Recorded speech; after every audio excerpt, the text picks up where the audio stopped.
में शंकराचार्य स्वामी अविमुक्तेश्वरानंद का अनशन जारी है और इसी 10 दिन से ज्यादा का वक्त हो चुका है इन्हें, लेकिन अविमुक्तेश्वरानंद अपनी मांग पर अड़े हुए हैं। स्वामी अविमुक्तेश्वरानंद की मांग है कि पुलिस और प्रशासन उन्हें पूरे प्रोटोकॉल के साथ संगम तक ले जाकर गंगा स्नान कराए, लेकिन ऐसा नहीं हुआ और मामले पर अब सियासी पारा चढ़ता हुआ नजर आ रहा है।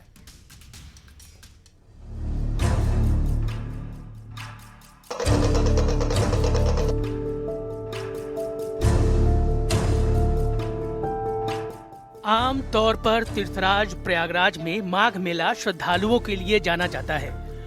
लोग माघ मेले में संगम पहुंचकर डुबकी लगाते हैं क्योंकि इस स्नान का बहुत महत्व होता है। लेकिन इस बार का माघ मेला शंकराचार्य स्वामी अविमुक्तेश्वरानंद की वजह से चर्चा में है। मौनी अमावस्या के स्नान के दिन शंकराचार्य और प्रशासन के बीच जो मतभेद हुआ वो लगातार बढ़ता गया। शंकराचार्य स्वामी अविमुक्तेश्वरानंद अपने शिविर के बाहर अनशन पर बैठे रहे। 10 दिन से ज्यादा हो गए लेकिन उनका अनशन खत्म नहीं हुआ। हाँ, इस मुद्दे पर सियासत जरूर शुरू हो गई है क्योंकि विपक्षी दल लगातार शंकराचार्य स्वामी अविमुक्तेश्वरानंद का समर्थन कर रहे हैं। अखिलेश यादव ने तो सीधा मुख्यमंत्री योगी पर निशाना साधा क्योंकि कुछ दिन पहले योगी आदित्यनाथ ने बिना नाम लिए शंकराचार्य स्वामी अविमुक्तेश्वरानंद पर निशाना साधा था, काल नेमी शब्द का इस्तेमाल किया था। अखिलेश यादव ने स्वामी अविमुक्तेश्वरानंद का समर्थन करते हुए उसी का जिक्र किया। कोई धर्म के खिलाफ आचरण करता है क्योंकि ऐसे तमाम कालनेमी होंगे जो धर्म की आड़ में सनातन धर्म को कमजोर करने की साजिश रच रहे होंगे। हमें उनसे सावधान होना होगा, उनसे सतर्क रहना होगा। कालनेमी को याद करने वाले बताएं कि कलयुग के कालनेमी कौन है।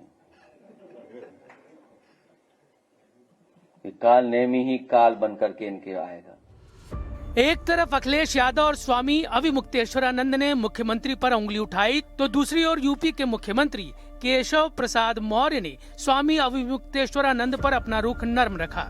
इस वजह से स्वामी अविमुक्तेश्वरानंद के तेवर केशव प्रसाद मौर्य के लिए अलग दिखे क्योंकि एक तरफ उन्होंने यूपी के मुख्यमंत्री को निशाने पर लिया और दूसरी तरफ राज्य के उप मुख्यमंत्री की तारीफ की। चरणों में प्रणाम करता हूं, प्रार्थना करता हूं, स्नान करें संगम में और बहुत सारे जो भारतीय संस्कृति को मानने वाले हैं, पूजने वाले हैं, वह इसका इंतजार कर रहे हैं। मैं तो प्रार्थना कर सकता हूं। भाई बयान उन्होंने अपने हृदय की प्रेरणा पर दे दिया होगा, जो उनको लगा होगा, उन्होंने सोचा होगा कि मेरा हृदय ये कह रहा है, वो मैं बोल देता हूँ। बोल देने के बाद जब वो पब्लिक हो गई उनकी बात, तब उनके ऊपर दबाव डाल दिया गया होगा। विवाद बढ़ा तो संतों के बयान भी आए। महाराज बालकदास और जगत गुरु परमहंस आचार्य जैसे संत स्वामी अविमुक्तेश्वरानंद पर जमकर भड़के। यार आप साधु हो के कोई राजनीतिक दल। और 5 की आंच में बस इतना ही। पहले करे थे बीजेपी के भी नेताओं इस तरह के पोस्ट कर रहे हैं। चल हो गया। फिलहाल देश में यूजीसी के नए नियमों को लेकर गदर मचा हुआ है। एक सवर्ण वर्ग है जो सड़क पर उतर आया है, दूसरी तरफ अब सियासत भी तेज हो गई है। Bureau report, news 18।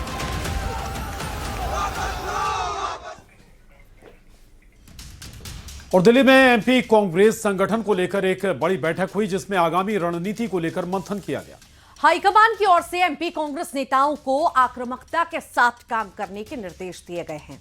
बताया जा रहा है कि कल फिर से एमपी कांग्रेस नेताओं की बैठक होगी। बैठक में कांग्रेस प्रदेश अध्यक्ष जीतू पटवारी समेत कई नेता मौजूद रहे। दिल्ली में हुई कांग्रेस की बैठक पर बीजेपी ने निशाना साधा। उधर बीजेपी के वार पर कांग्रेस ने भी पलटवार किया। देखिए, कांग्रेस की बद से बदतर स्थिति है। कांग्रेस में ना अनुशासन है, ना लोकतांत्रिक व्यवस्थाओं का वो पालन करते हैं। अपने अपने गुर्गों को आगे बढ़ाना ये कांग्रेस की आदत है और घोर गुटबाजी में बटी हुई कांग्रेस की हालत देश में और प्रदेश में बद से बदतर है। ये सब कागजी बातें कांग्रेस करती आई है। कांग्रेस हमारी नकल करना चाहती है पर वो भूलती है कि नकल के लिए भी अकल की जरूरत है। देखिए, स्वाभाविक है, हाईकमान हर प्रदेश को लेके बड़ा सचेत है और जानना चाहता मध्य प्रदेश को लेके क्या है, हम लोग क्या कर रहे हैं। तो मैं समझता हूं कि इसमें कोई दो राय नहीं होना चाहिए। ये पार्टी का अंदरूनी है और जितनी जल्दी हम लोग संगठन को मजबूत कर लेंगे उतनी जल्दी हमें चुनाव आसान रहेगा 2028।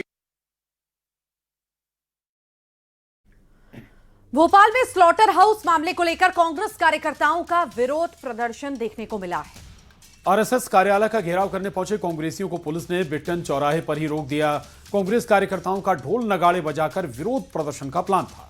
कांग्रेस ने स्लॉटर हाउस मामले में सरकार से कार्रवाई की मांग की। बता दें कि स्लॉटर हाउस को लेकर कल एक बड़ा खुलासा हुआ था। स्लॉटर हाउस का मामला साल 2014 से विवादों में चल रहा था, लेकिन अब तक इसका समाधान नहीं हो पाया।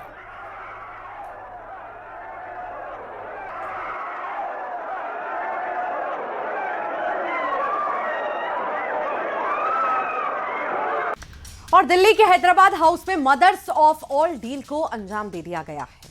प्रधानमंत्री नरेंद्र मोदी के साथ यूरोपियन यूनियन के अध्यक्ष उर्सुला वॉन डेर लेन और यूरोपीय परिषद के अध्यक्ष एंटोनियो लुइस सेंटोस की बैठक में कई अहम मसौदों पर सहमति बन गई है, जिसके तहत भारत यूरोप की कारों, वाहन और पास्ता पर भारी टैक्स घटाने को राजी हो गया है। इस समझौते से यूरोप से आने वाले करीब 97% सामान पर टैक्स में कटौती होगी, जिससे यूरोपीय कंपनियों को हर साल करीब 4 अरब यूरो की बचत होगी। इसके अलावा इस डील के तहत कारों में लगने वाला 110% टैक्स धीरे धीरे घटाकर 10% तक लाया जाएगा। वाइन पर टैक्स भी 150% से घटाकर करीब 20% किया जाएगा, जबकि पास्ता और चॉकलेट जैसे प्रोसेस्ड फूड पर लगने वाला 50% टैक्स पूरी तरह से खत्म कर दिया जाएगा।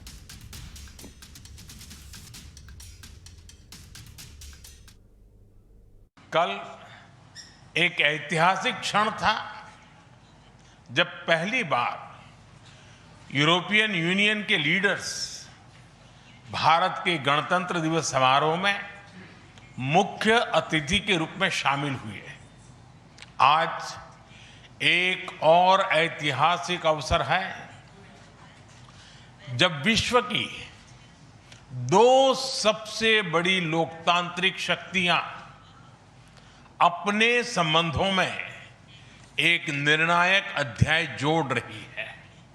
फ्रेंड्स, पिछले कुछ वर्षों में भारत और यूरोपियन यूनियन के संबंधों में उल्लेखनीय प्रगति हुई है। साझा लोकतांत्रिक रक्षा और सुरक्षा सहयोग किसी भी स्ट्रेटेजिक पार्टनरशिप की नींव होती है और आज हम इसे सिक्योरिटी एंड डिफेंस पार्टनरशिप के जरिए औपचारिक रूप दे रहे हैं। इससे काउंटर टेररिज्म, मैरीटाइम और साइबर सिक्योरिटी में हमारी साझेदारी और गहरी होगी। यह रूल्स बेस्ड इंटरनेशनल ऑर्डर के प्रति हमारी साझा प्रतिबद्धता को भी बल देगा। इंडो पैसिफिक और जबलपुर में प्रमोशन में आरक्षण मामले पर सुनवाई हुई है। हाईकोर्ट में अजाक्स और सपाक्स की बहस पूरी हुई। नई पॉलिसी पर हाईकोर्ट ने सरकार से जवाब मांगा है। हाईकोर्ट की गाइडलाइंस का पालन न करने पर फटकार भी लगाई गई। हाईकोर्ट ने सरकार को 1 हफ्ते का समय दिया है। हाईकोर्ट ने 3 फरवरी को तय की है अगली सुनवाई। ये पूरा मामला जबलपुर का है। प्रमोशन में आरक्षण मामले में सुनवाई हुई और हाईकोर्ट में अजाक्स और सपाक्स की बहस पूरी हुई है। बता दें, नई पॉलिसी पर हाईकोर्ट ने सरकार से जवाब मांगा है। सुप्रीम कोर्ट की गाइडलाइंस का पालन न करने पर यह फटकार लगाई गई है। हाईकोर्ट ने सरकार को अब 1 हफ्ते का समय दिया है जवाब देने के लिए। 3 फरवरी को अगली सुनवाई इस मामले पर फिर होगी। एक बार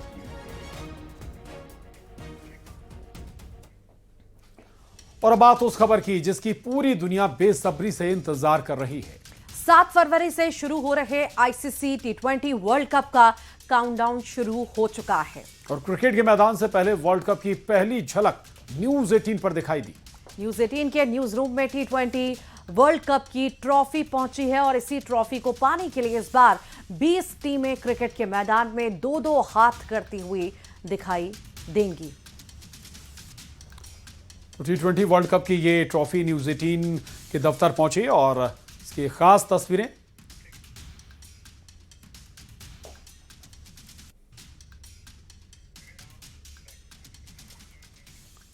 और यूपी के प्रयागराज में शंकराचार्य स्वामी अविमुक्तेश्वरानंद का अनशन जारी है और इसे 10 दिन से ज्यादा का वक्त हो चुका है इन्हें, लेकिन अविमुक्तेश्वरानंद अपनी मांग पर अड़े हुए हैं। स्वामी अविमुक्तेश्वरानंद की मांग है कि पुलिस और प्रशासन उन्हें पूरे प्रोटोकॉल के साथ संगम तक ले जाकर गंगा स्नान कराए, लेकिन ऐसा नहीं हुआ और मामले पर अब सियासी पारा चढ़ता हुआ नजर आ रहा है।